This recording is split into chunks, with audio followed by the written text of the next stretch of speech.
ओम नमः सिद्धेभ्य। ओम नमः सिद्धेभ्य। ओम नमः सिद्धेभ्य। नमो जुड़ाणम। सभी को सादर शुद्धात्म वंदन। आज वैशाख कृष्ण षष्ठी का यह शुभ मंगल पावन दिवस है और प्रतिदिन प्रसारित होने वाले सोनगढ़ संदेश में से आज जो संदेश हमें प्राप्त हुआ है यह मनुष्य जन्म की दुर्लभता और अपने आत्म तत्व की महिमा को बताने वाला है कि कैसे हमें एक वृक्ष में बीज दिखाई देता है, एक बीज में कैसे हमें वृक्ष की अनुभूति होती है, उसी प्रकार कैसे मेरे आत्मा में सिद्धत्व की स्थापना की जाती है। तो चलिए हम पहले पढ़ते हैं आज का यह संदेश।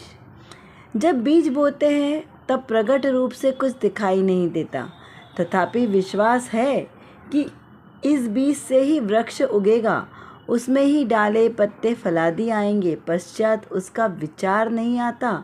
उसी प्रकार मूल शक्ति रूप द्रव्य को यथार्थ विश्वास पूर्वक ग्रहण करने से निर्मल पर्याय प्रकट होती है। द्रव्य में प्रकट रूप से कुछ दिखाई नहीं देता, इसलिए विश्वास बिना क्या प्रकट होगा ऐसा लगता है, परंतु द्रव्य स्वभाव का विश्वास करने से निर्मलता प्रकट होने लगती है।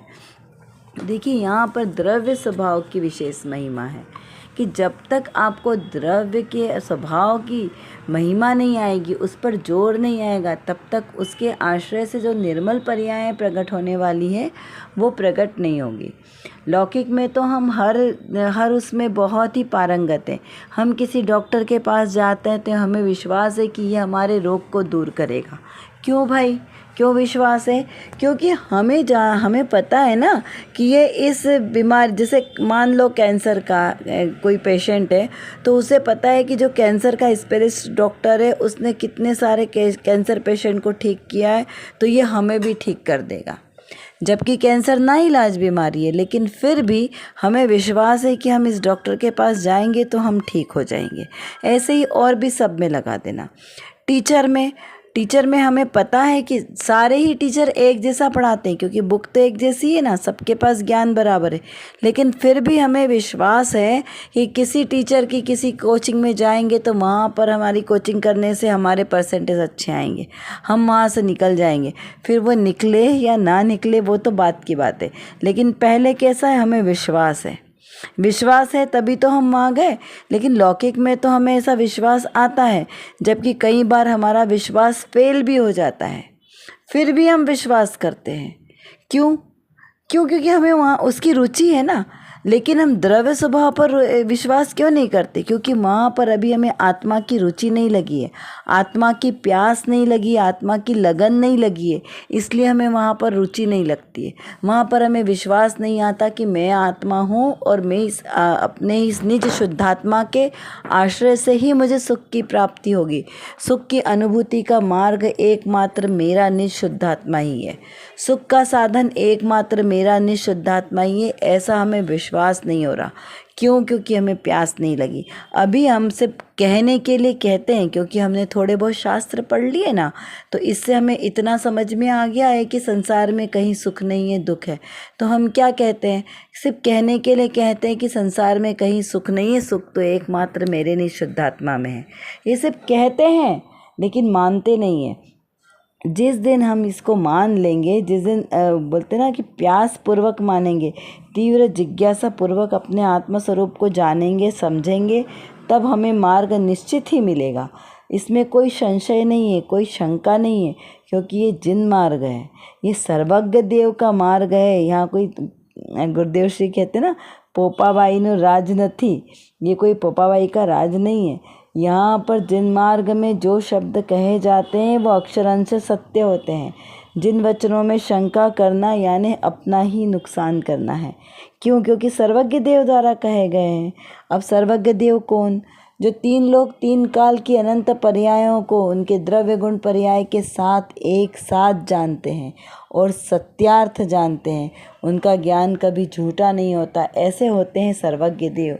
और उनके द्वारा कही गई वाणी कभी भी असत्य नहीं होती है। पूर्वापर दोष रहित है। क्या कहा? पूर्वापर दोष रहित है, यानी पूर्वापर दोष रहित है ना, कि पूर्वाचार्यों के अनुसार कही गई है जो सर्वज्ञ देव से कही गई वाणी जिन वाणी के रूप में आई, वो परंपरा से गुरुओं के मुख से सुनते हुए, गंधर आदि मुनियों से सुनते हुए जो हम तक आई है, वो सभी पूर्वाचार्य जितने पूर्वाचार्य हुए हैं उन सब ने भी उसी वाणी को, उसी बात को सत्यार्थ साबित किया है। क्या कहा? सत्यार्थ प्रमाणित किया है। क्यों? क्योंकि उन्होंने भी उसी वाणी का प्रमाण किया और उसी वाणी के आश्रय से उन्होंने सिद्ध दशा को प्राप्त किया। अगर अभी कोई सिद्ध दशा को प्राप्त नहीं भी हुए हैं तो वो कहाँ पर पहुँचे हैं? वो सर्वार्थ सिद्धि आदि उपरिम स्वर्गों में पहुँचे हैं। लेकिन और भविष्य में वो भी मोक्ष जाएंगे, सिद्ध अवस्था को प्राप्त करेंगे। कब? इसी वाणी का श्रद्धान करके। भविष्य में जो हो रहे हैं वो भी इसी वाणी के श्रद्धान से हो रहे हैं। इसीलिए यह वाणी कैसी है? प्रमाणिक है, क्योंकि ये जिन वचन है इसमें कोई भी असत्य वचन नहीं है। देखिए, जब हम जिनागम को पढ़ते हैं ना तो कई बार क्या होता है, हमें मिश्रित भी पढ़ने को मिलेंगे, लेकिन वहाँ पर हमें अपनी बुद्धि का उपयोग करना है कि बुद्धि के उपयोग के द्वारा, बोलते ना अभी प्रज्ञा छेनी, ज्ञान, अपने ज्ञान के द्वारा सत्यार्थ कथन और असत्यार्थ कथन दोनों को समीचीन जाना है। क्यों? क्योंकि आगम में ही दो प्रकार के नए कहे, वैसे तो अनंत नए हैं, लेकिन मुख्य रूप से जो दो नए कहे हैं, निश्चय नय और व्यवहार नय, तो आगम में दोनों नयों की अपेक्षा से कथन कहा गया है। तो वहाँ पर हमें अपनी बुद्धिपूर्वक समझना है कि कौन सा कथन व्यवहार नय का है और कौन सा कथन निश्चय नय का है। व्यवहार नय भूतार्थ है, जो छोड़ने योग्य, जो असत्य है, उसका स्वरूप ही ऐसा है व्यवहार का कि जो ऐसा नहीं है यानी असत्य है वो व्यवहार है, और जो ऐसा ही है यानी सत्यार्थ है, वो अभूतार्थ है, वो कैसा है? निश्चय नय है।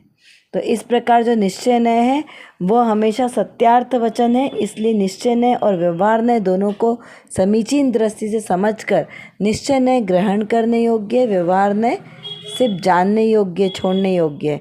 लेकिन जब दृष्टि आत्मसम्मुख हो जाएगी तो निश्चय भी अपने आप सहज ही छूट जाएगा और नयों से क्या कहते हैं, नयातीत, नयों से अतीत होकर जब निशुद्धात्मा में एकाग्रता से अनुभव लीनता होगी, वही सिद्ध दशा है।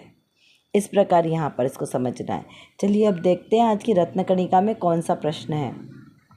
यहाँ पर लिखा है कि परलक्षी ज्ञान से तो आत्मा जानने में आता नहीं और अनादि मिथ्या दृष्टि के स्वलक्षी ज्ञान है नहीं, तो आत्मा और बंध को भिन्न करने का साधन क्या?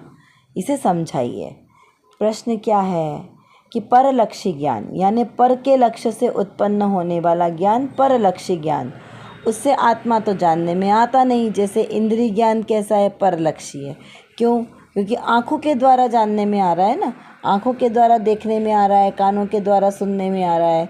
जबकि मैं तो आत्मा स्वयं ही ज्ञान दर्शन स्वभावी वाला हूँ, तो मुझे ना तो आँखों की ज़रूरत है और ना ही कानों से सुनने की ज़रूरत है ना, क्योंकि स्वयं ही ज्ञान वाला हूँ ना, ज्ञान का घन पिंड हूँ। तो यहाँ कहा कि इस प्रकार परलक्षी से तो ज्ञान जानने में आता नहीं है, और अनादि मिथ्या दृष्टि है, वह स्वलक्षी ज्ञान उसे है नहीं, क्योंकि मिथ्यात्व अवस्था में उसे स्वलक्षी ज्ञान कैसे होगा? उसका लक्ष्य ही स्व की ओर नहीं है, पर की ओर ही दृष्टि है, तो इसीलिए तो परलक्षी ज्ञान है। तो जो अनादि से मिथ्या दृष्टि है, उसे जब स्वलक्षी ज्ञान है ही नहीं, तो आत्मा और बंध को भिन्न करने का साधन कैसे जुटाए, कैसे साधन को अपनाए? इसका समाधान करते हुए पूज्य गुरुदेव श्री ने कहा कि राग से भिन्न पड़ना साधन है। प्रज्ञा छेनी को साधन कहो अथवा अनुभूति को साधन कहो, यह एक ही साधन है। आत्मा और बंध को भिन्न करने में भगवती प्रज्ञा ही एक साधन है। आत्मा और बंध को भिन्न करने में भगवान की भक्ति करना, पूजा करना, पठन पाठन, व्रत तप आदि अन्य कोई भी साधन नहीं है। भक्ति व्रत तप आदि तो राग से जुदा करने में प्रज्ञा ही एक साधन है। राग से भिन्न स्वस्वभाव सन्मुख झुकाव करना, एकाग्रता करना, ढलान, यही एक साधन है। राग से भिन्न पड़ने में ज्ञानातिरिक्त अन्य कोई भी साधन है नहीं। सारभूत में कहें तो क्या, बंध, आत्मा और बंध को भिन्न भिन्न करने में एकमात्र ज्ञान ही साधन है। ज्ञान समान न आन जगत में जग में सुखकारी। एकमात्र ज्ञान ही साधन है जो राग और आत्मा को भिन्न भिन्न करने वाला है, अन्य कोई भी साधन नहीं है। प्रज्ञा छैनी, जिस प्रकार प्रज्ञा छैनी, प्रज्ञा यानी ज्ञान, जिस प्रकार छैनी हथौड़ा उसे शिल्पकार क्या करता है, दो पत्थरों की संधि के बीच में रखकर उस पर प्रहार करता है, तो उससे दो पत्थर सहज ही भिन्न हो जाते हैं बराबरी से। लेकिन यदि कोई इधर उधर करे तो भिन्न नहीं होते, बराबर से भिन्न नहीं होते। उसी प्रकार ये जो ज्ञान रूपी प्रज्ञा छैनी है ना, इसे कहाँ चलाना है, आत्मा और राग के बीच चलाना है।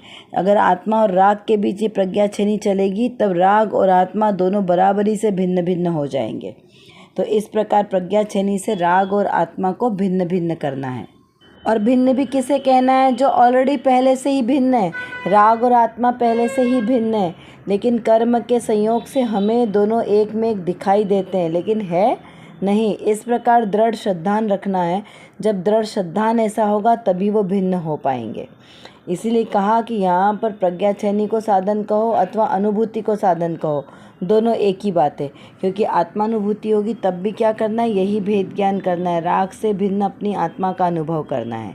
तो एकमात्र साधन राग और बंध को भिन्न करने का एकमात्र आत्मानुभूति ही साधन है। अपने ज्ञान स्वभावी आत्मा को अनुभूति में लाना, अन्य कोई साधन नहीं है। अन्य यदि हम कोई दूसरे साधन माने, जैसे भक्ति करना, पूजा करना, स्वाध्याय करना, व्रत तप आदि करना, अनशन आदि करना, इन सब को अगर हमने साधन माना है, तीर्थ यात्रा करना, तो ये सब साधन असली में साधन नहीं है, बल्कि ये सब भी कैसे विकल्प के ही कारण है। और विकल्प तो जल्प की तरह है, किसी काम का नहीं है। जितना विकल्प चलेगा उतना ही संसार बढ़ेगा, जितनी जितनी निर्विकल्प दशा होगी उतनी उतनी ही आत्मानुभूति की दशा प्रकट होगी। इसीलिए कहा कि स्वभाव सन्मुख होने का झुकाव करना है, एकाग्रता का अभ्यास करना है, वही मोक्ष का साधन है। चलिए एक और प्रश्न यहाँ पर किया है श्रावक ने कि राग और आत्मा की सूक्ष्म संधि दिखाई नहीं पड़ती, अन्य विचार आते रहते हैं, तो प्रज्ञा छैनी से कैसे पटके। यानी कि देखिए, जब भी हम ध्यान में बैठते हैं ना, तो हमें बहुत सारे दूसरे ही विचार आते हैं। एक जाप देने लगेंगे तो भी उसमें 100 विकल्प दूसरे आते हैं। तो यहाँ पर कितना सटीक प्रश्न किया है कि अगर हमको ऐसे दूसरे विकल्प आते रहते तो हम उस प्रज्ञा छैनी को लगाएं कहाँ, किस जगह पे लगाएं।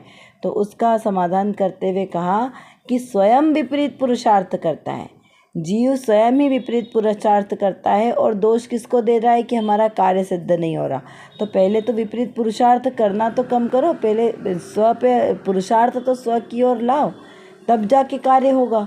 पहले करोगे ही नहीं तो कार्य सिद्ध कैसे होगा। इसीलिए अन्य विचार आते हैं, क्योंकि आपका पुरुषार्थ कैसा है, विपरीत दिशा में जा रहा है। जब वो स्वलक्ष्य की ओर से पुरुषार्थ होगा तो सहज ही विचार नहीं आएंगे। पुरुषार्थ करके उपयोग स्वभाव सन्मुख करें और आत्मा और बंध की संधि अवश्य दृष्टिगोचर हो और दोनों को भिन्न कर सके। इस प्रकार का कब विश्वास आएगा, जब पहले पुरुषार्थ पूर्वक आप अपने निज शुद्धात्मा को पर द्रव्यों से भिन्न जाने माने और अनुभव करें। अब अनुभव कैसे करें कि राग और भिन्न है, राग और आत्मा भिन्न है। तो जैसे जब किसी ने आपको गर्म वस्तु का स्पर्श कराया तो आपको गर्माहट का एहसास हुआ ना। किसी ने आपको ठंडी वस्तु का स्पर्श कराया तो आपको एकदम ठंडक का अनुभव हुआ। तो ये अनुभव किसने किया, ये अनुभव ज्ञान ने किया, आत्मा ने किया। यदि आत्मा और ज्ञान नहीं तो जाके मुर्दे को भी ऐसा स्पर्श कराओ तो उसको स्पर्श होगा क्या, नहीं होगा। तो इससे हमें ऐसा विश्वास आता है कि हाँ, आत्मा है जो अनुभव करने वाला है, अनुभवशाली है।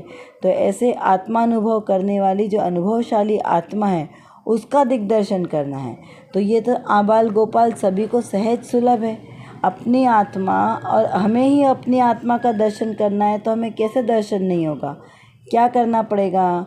जैसे अभी हम बाहर कुछ देखने के लिए घर से बाहर खिड़की खोलते हैं तो हमें बाहर की वस्तुएं दिखाई देती है, ऐसे ही अब हमें अंदर की खिड़की खोलनी है। अंदर की खिड़की खोलेंगे तो हमें अंतर में विराजमान अपना ही प्रभु परमात्मा दिखाई देगा, हाजरा हजूर।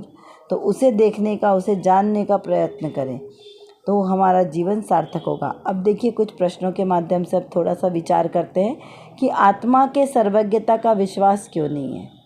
आत्मा की सर्वज्ञता का विश्वास हमें क्यों नहीं है। आत्मा और शरीर किस तरह से भिन्न भिन्न है, इसका कोई उदाहरण के साथ इसको विचार करें। राग और आत्मा को भिन्न भिन्न कैसे अनुभव करें?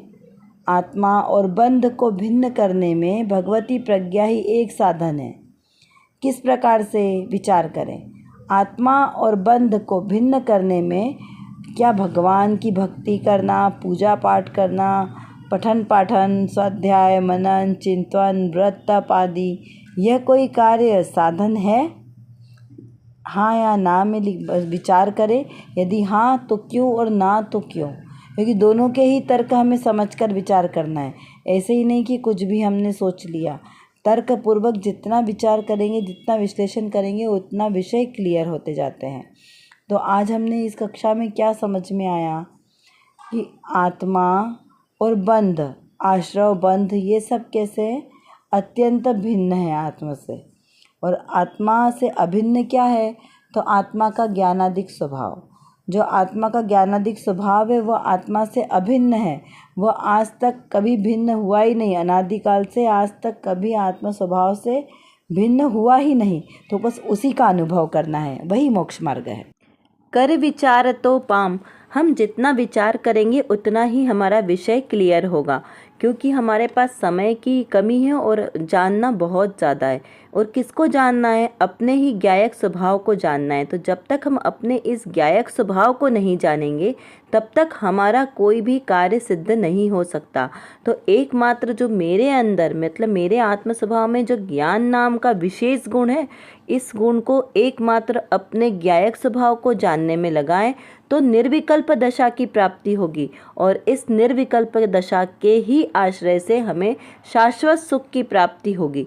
तो वो शाश्वत सुख हमें प्राप्त हो, इसीलिए पुरुषार्थ करना आवश्यक है। उसके लिए व्यवहार से तो सच्चे वीतरागी देवशास्त्र गुरु का आश्रय लेना योग्य है, और निश्चय नय से मेरी निज शुद्धात्मा का आश्रय लेना ही सर्वश्रेष्ठ उपाय है। अभी के लिए बस इतना ही। विशेष चर्चा हम आगे की कक्षाओं में करेंगे। तब तक हम अपने आत्मस्वरूप को जानें, पहचानें और उसी में लीन रहें। इसी विशेष मंगल भावना के साथ आप सभी को सादर जय जिनेंद्र।